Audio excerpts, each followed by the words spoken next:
And now, stay tuned for the program that is rated tops in popularity for a longer period of time than any other West Coast program in radio history. The Signal Oil program, The Whistler.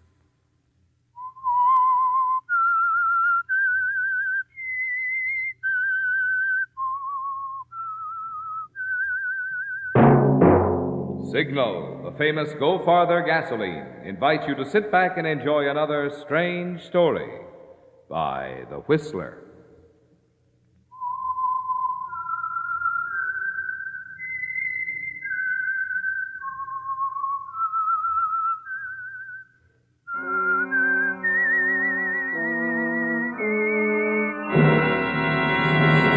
I am the Whistler, and I know many things, for I walk by night. I know many strange tales hidden in the hearts of men and women who have stepped into the shadows. Yes, I know the nameless terrors of which they dare not speak. And now for the Signal Oil Company, The Whistler's strange story, Warm Reception.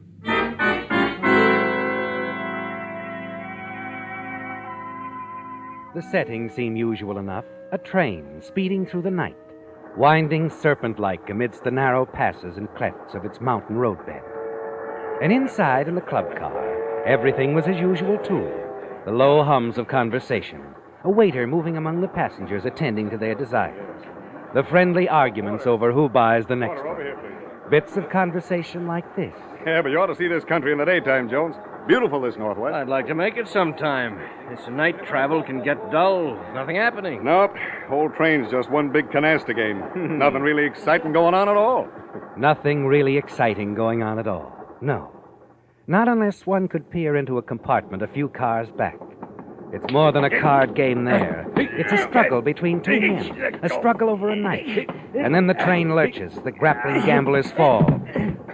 And only one gets up. A man named Greg Fallon.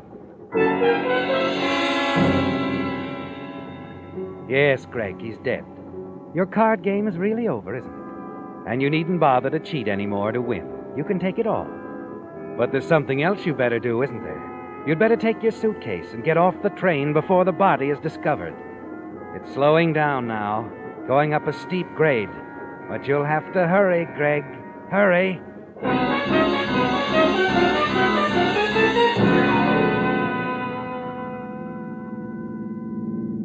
Hey! How about a ride, Mac? Sure. Tap off that train? No, certainly not. I thought it stopped here at the crossing. I wanted to get on. How far are you going? Right a ways. A couple of miles beyond Twin Pines. Twin Pines? Mm-hmm. Twin Pines, huh? That's just where I'm going, Mac. That's my old hometown. Okay, hop in. Yeah, it's been 10 years since I've seen Twin Pines, Mac. But I'm going to enjoy dropping in on those dear hearts and gentle people.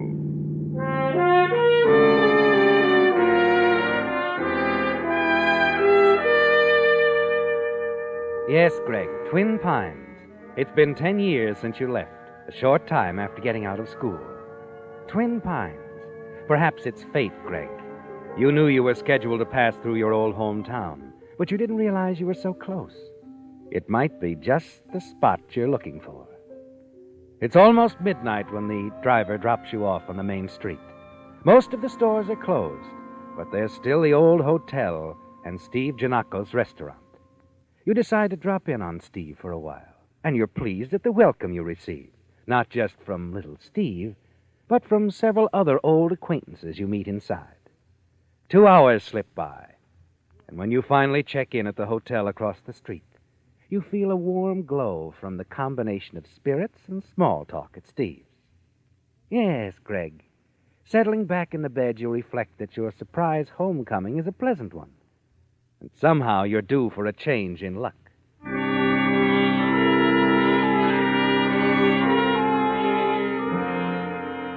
The very next morning, as you step from your shower, there's a phone call to suggest that your hunch might be right. Hello. Greg Fallon? Yes? Imagine after all these years. And do you you know who this is? Why, I'm not sure. Mrs. Morrison, remember? Morris. Mrs. Morris. Oh, sure. You live up on the hill. You were a friend of Mom's. Friend indeed. Your mother was my very dear friend, Greg. Oh. And now that you're in town, I do want to see you. Well, sure, Mrs. Morrison. I'd like to see you, too. Could you come up to the house tonight? Say about 8 o'clock. Oh, I think so. I'll be looking forward to talking to you again, Greg. My, it's been 10 years easy. Yeah, 10 years. Oh, thanks for calling, Mrs. Morrison. I'll see you tonight. Goodbye. Bye. Old Lady Morrison. Loaded with dough, as I remember.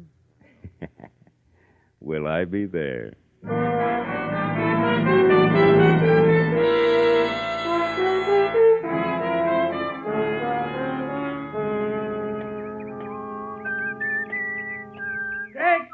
Greg, wait a minute. I'll walk along with you. Huh? Who is it? Oh, Steve Janakos. Where do you go, huh? Calling on Mrs. Morrison? Yeah, how'd you know? Old Steve knows what goes on in Twin Pines. Come on. I don't want to make you late. Can we still cut across this lot? Same as ever. Oh. You're enjoying being back, ain't you, son? I sure am. Say, Steve, you meeting somebody? Huh? It's pretty dark, but I think there's somebody up ahead by the trees. The shot from a gun. There was somebody by that tree. Yeah. It's okay. They're gone. Close, huh? But why all this? Some homecoming. Who would want to be shooting at us, Greg? At you? I don't know, Steve. Haven't any idea. I guess my reception's getting a little warmer than I ever expected.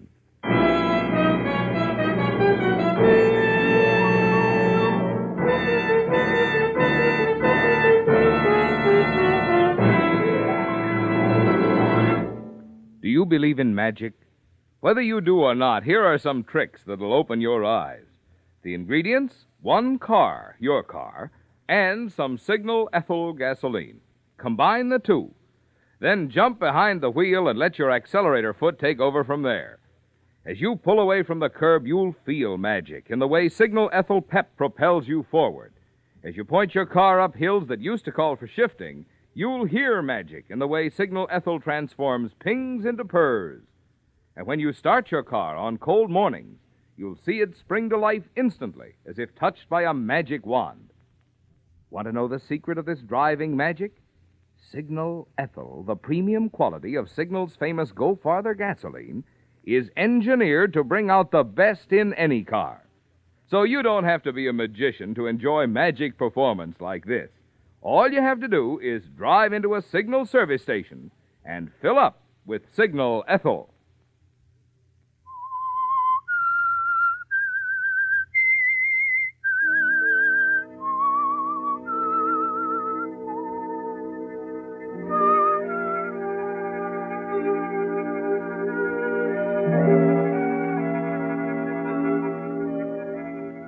It's a puzzling, terrifying situation, isn't it, Greg?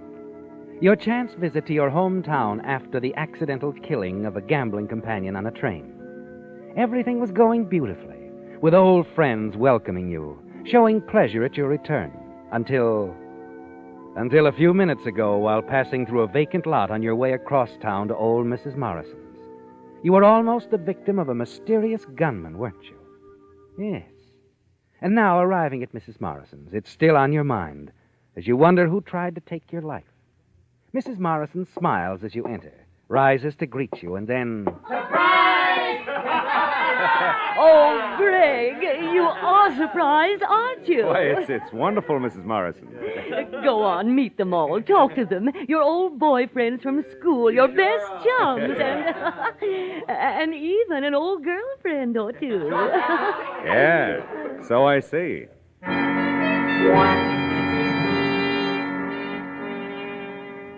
You move about the large living room, greeting many of the guests, wondering as you do which one tried to kill you.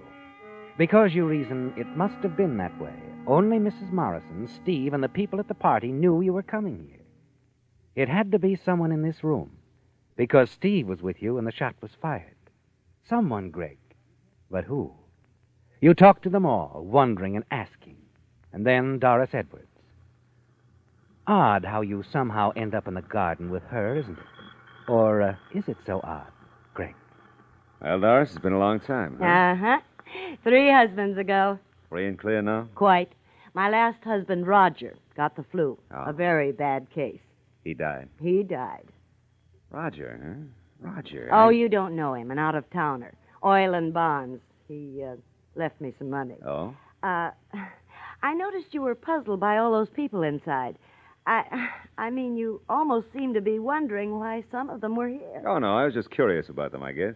It's been so long, I didn't know I had that many friends. I don't think you have. I don't think very many of us have, Greg. You know, Edith acted strangely, almost as if she was afraid of me. Edith? Maybe you'd rather she were out here with you. Oh, no, I'm sorry, Doris. It's just that Oh, I'm... skip it.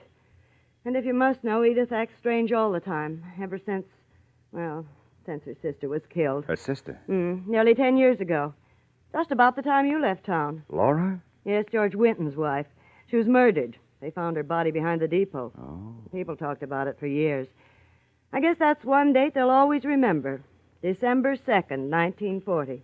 December 2nd? Why, that's the night I... You what? Nothing.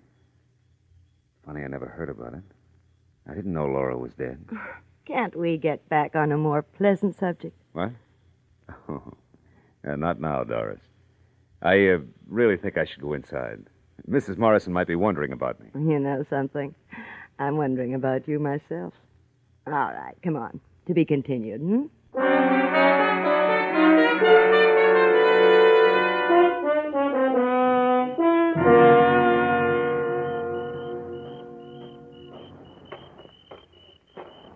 Edith, What? Oh, Greg. leaving the party so early? Well, yes. Without saying goodbye. Oh, may I have this? Here, what are you doing? Give me my purse. In a minute, baby. Just want to have a look. Well. A 38. Give me that. Take it easy. 1 bullet fired. Recently, too. Why'd you try to kill me tonight? Kill you? I don't know what you're talking about. Oh, yes, you do, sweetheart. You got the idea in that pretty little head of yours I murdered your sister. Well, I've got news for you.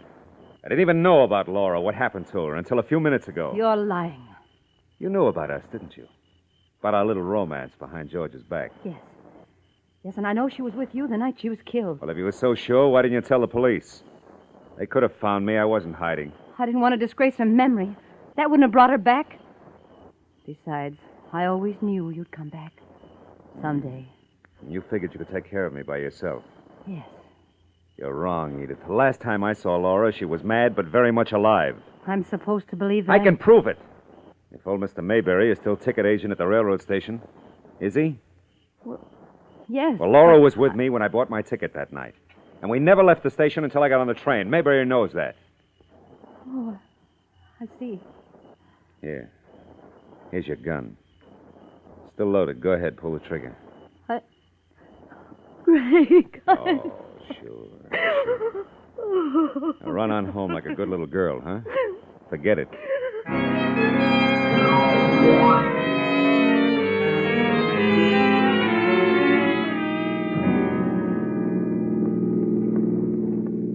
You know, Greg, that was quite a party Mrs. Morrison gave for you. Yeah, real nice of the old doll. I must say I was rather surprised. I expected tea, got scotch. Well, she likes her spirits. Say, George Winton still live out this way? About 3 blocks from me. Why? I was just thinking. Maybe I'll have you drop me off there. Say hello. Oh, no, Greg, I thought... Only for a few minutes, baby. You can wait for me. Oh, well, that's better. All right.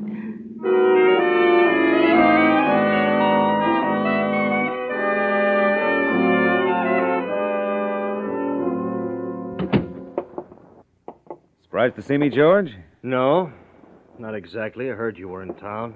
Well, here, sit up. Thanks. I only dropped in for a minute. I just heard about Laura. Oh. Quite a shock. Yes.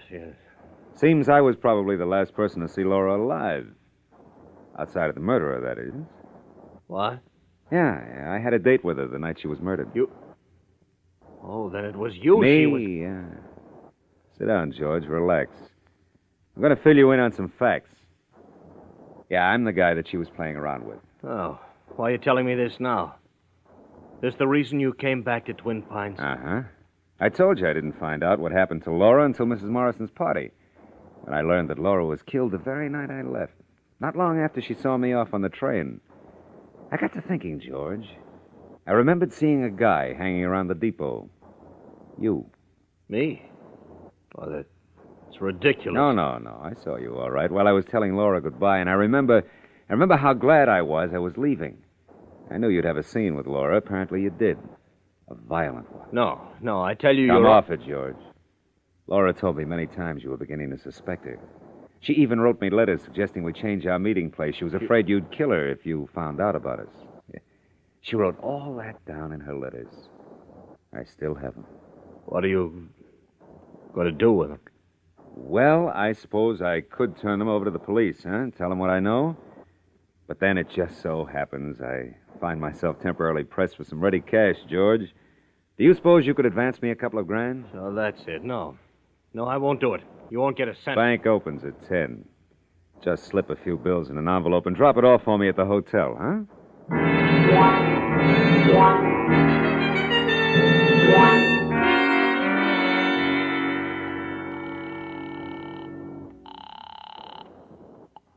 Hello. Morning, George. Just received your contribution. Thanks. And, by the way, you're still in the real estate business, aren't you? Yes? Good. I've decided to settle here for a while, so I'll need a modest little place to call home. Find me something, will you? Now, look, I don't want... I don't care what the rent is. I'll leave that up to you.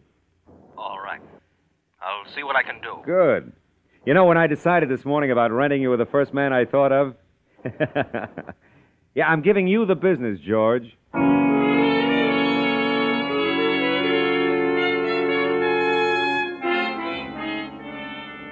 The following afternoon, you move into a small cottage on a quiet side street. It's not exactly what you had in mind, but George explains it's only temporary. And so you begin your new life in Twin Pines. In the days that follow, you find yourself spending more and more time with Doris. And then one evening, as the two of you are dancing at the fashionable Lakeview Lodge. You know something, Greg? You haven't told me yet what you do for a living. Haven't I? The way you throw your money around. Hey, you wouldn't happen to own an oil well or two by any chance. Sorry, no. Disappointed? Not me. I wouldn't care if you didn't have a nickel. I have changed, haven't I? Well, I hear your dear departed left you with 100 grand in the bank. 125 to be exact. Oh. What are your plans, Greg? Oh, I don't know. I'll look around. Maybe find something worthy of my varied talents here. Oh, dear. I'd rather hope we'd move out of Twin Pines after we got married. Married? Yeah, well, this is so sudden. I hadn't expected a proposal. Well, you're getting one. How am I doing? Twist my arm. All right. Like this? Oh. You talked me into it, baby.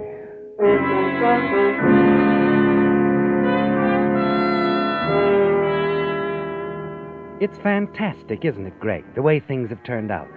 The breaks that have come your way since your return to Twin Pines. First, George Winton, and the opportunity to shake him down for some easy money. And now you're making plans for your marriage to Doris, perhaps the wealthiest woman in town. Yes, things are going very well for you, aren't they? That is until one afternoon when you run into George on the street, and he asks you up to his office. Well, George, what's on your mind? Wondering how you arrived in Twin Pines, Greg. You come up by train? No. No, as a matter of fact, a friend of mine gave me a lift. He was on his way south. What are you getting at? Happened to bump into Fred Jessup last night. He's one of the conductors on the line, lives here in town. Jessup? I never heard of him. Probably not. He's only lived here a few years. He was telling me about a murder that happened on the train the night you got here, Greg. Seems the police have a few leads on the case. Really? Yes. See, Jessup saw a man hurrying away from the murdered man's compartment. The man had been playing cards with the victim earlier in the evening. Well, good for Jessup. 2 other passengers on the train told the police they'd been in the card game with the victim and this other man. They'd left them in the compartment quarreling. So? What's all this got to do with me? Jessup described the man to me. He can identify him without question. His description fits you perfectly. Me? Come on, come off it, George. Would you be willing to face Jessup with the police present? Now, look, George. You're trying to hang something on me, and I don't like it. So lay off. If you don't, I'm liable to get sore, good and sore. Maybe I'll tell the cops about your killing Laura. Maybe that's what I want you to do. What? For your relief to get it over with. I don't suppose you'd understand. 10 years I've been living with this horrible thing that I've done. You're not making sense. You stick your neck in a noose? Yes, and I'd take you along with me for blackmail and murder. The murder of that man on the train. Oh, yes, Greg. I'd see to it you got what you deserved. You're to blame for what happened to Laura. If you'd only left her alone... So now it's my fault, huh? I want you to get out of town, Greg, tonight on the 704. If you're not on that train when it pulls out, so help me, I'll go to the sheriff. You haven't got the nerve. Haven't I? I'm warning you. This is your last chance. Get out of town tonight or you'll regret it, Greg. That's all I've got to say.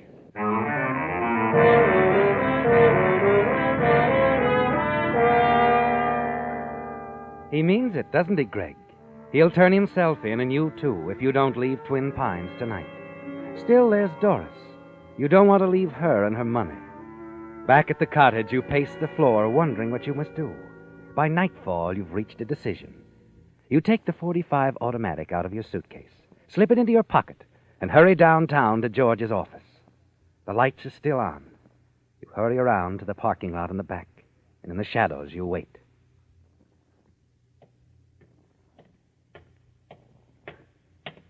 Hello, George. Greg, what are you doing here? I've decided not to take your advice. I'll settle things my own way. What are you doing with that gun? I'm going to hop in your car, go for a little ride, George. No, wait, You're Greg. going to have an accident. I haven't decided exactly what it's going to be, but... Listen, Greg, I was bluffing. I was just trying to scare you out of town, that's all. I swear to you, I'll never say a word. Sorry, George. You catch him as he slumps forward and drag him into his car. And a few minutes later, you're racing down the highway toward his house on the outskirts of town. As you near the train crossing, you hear it in the distance. The 704, Greg.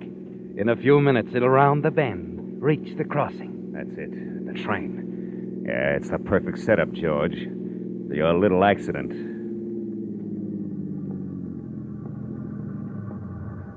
You park the car on the tracks, stall it with the keys left in the ignition, ease George in behind the wheel, and then hurry off into the darkness.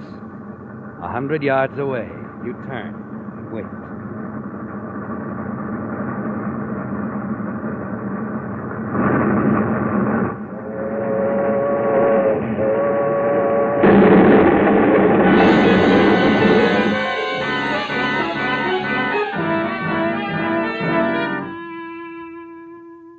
A quarter of an hour later, you're back at the cottage, and your hand is shaking as you unlock the door and step inside. You stand there for a moment in the darkened room, and a shiver runs through you. The room is as cold as ice. You turn on the lights, and then the wall heater. Stand before it, rubbing your hands. Finally, when the chill has left you, you pour yourself a stiff drink. Settle down in the easy chair. It's done, isn't it, Greg? George Winton will never bother you again. Hello? Hello, darling. I'm just about finished packing. Haven't changed your mind about marrying me, have you? Of course not. I ought to warn you, though, Doris, I'm only marrying you for your money. Well, there's plenty of it, and it'll last us a long, long time. Oh, we'll have fun, Greg. Lots of fun. Sure, Doris. I'll be over in about half an hour to pick you up. Will you be ready? Ready and waiting, baby. Everything is swell. Now.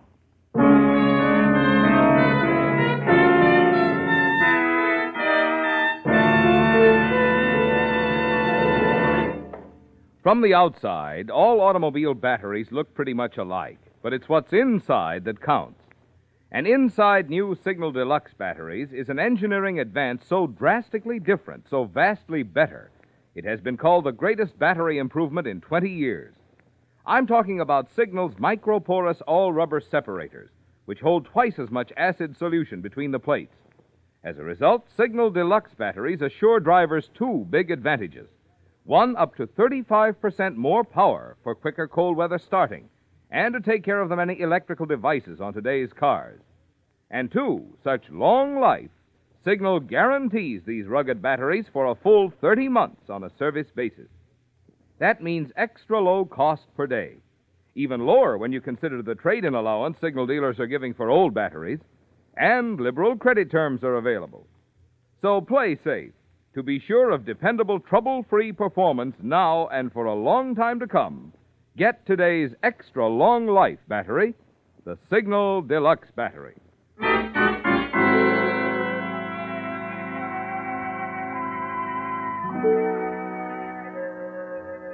The town of Twin Pines was shocked about the accident at the train crossing, about the news of George Winton's tragic death there. But hardly anyone, other than the sheriff, knew about still another tragedy at the cottage where Greg Fallon had been living, the cottage owned by Steve Janakos, who had been hurriedly summoned by the sheriff. What happened, Sheriff? Well, Doris Edwards came by here to pick up Greg Fallon. Found him in that chair over there, unconscious. Unconscious? Yeah. The gas heater wasn't lighted, but the gas was pouring out full blast. Oh, my, that's terrible, Sheriff. I feel like it's my fault, too. All my fault. Yeah, I've heard you've had trouble with that heater blowing out before. Yes. That's why I told George Winton not to rent the house until I put in a new heater. Uh-huh. But George said it would only be for a little while. He promised me he'd warn Greg about the heater. Well, doesn't look like he did. A man who's been warned about a gas heater blowing out doesn't leave it turned on full blast and go to sleep. I shouldn't think so. Maybe George didn't warn Greg. Maybe he had a reason for wanting him dead. Dead? Greg is dead? Yeah. Got a call from the hospital just a few minutes ago. Greg Fallon was dead on arrival. You know, Steve, it's kind of weird the way things work out sometimes. What do you mean? Oh, just this. Doris arrived here soon enough to save Greg's life. But she couldn't get him to the hospital in time. The railroad crossing was blocked because of the train accident that killed George Winton.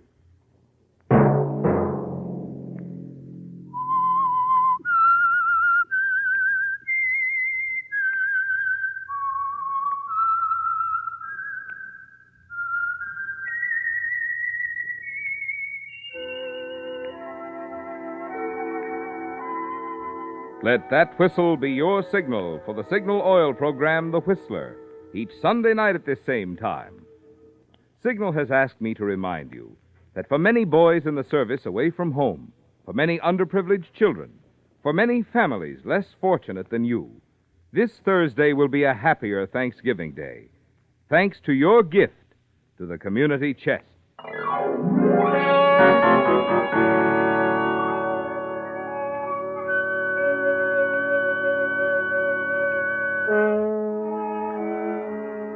Featured in tonight's story were Bill Foreman, Gerald Moore, and Marlo Dwyer. The Whistler was produced and directed by George W. Allen, with story by Adrian John Doe, music by Wilbur Hatch, and was transmitted to our troops overseas by the Armed Forces Radio Service. The Whistler is entirely fictional, and all characters portrayed on The Whistler are also fictional. Any similarity of names or resemblance to persons living or dead is purely coincidental. Remember, at this same time next Sunday, another strange tale by The Whistler. Marvin Miller speaking for the Signal Oil Company. Stay tuned now for Our Miss Brooks, starring Eve Arden, which follows immediately over most of these stations. This is CBS, the Columbia Broadcasting System.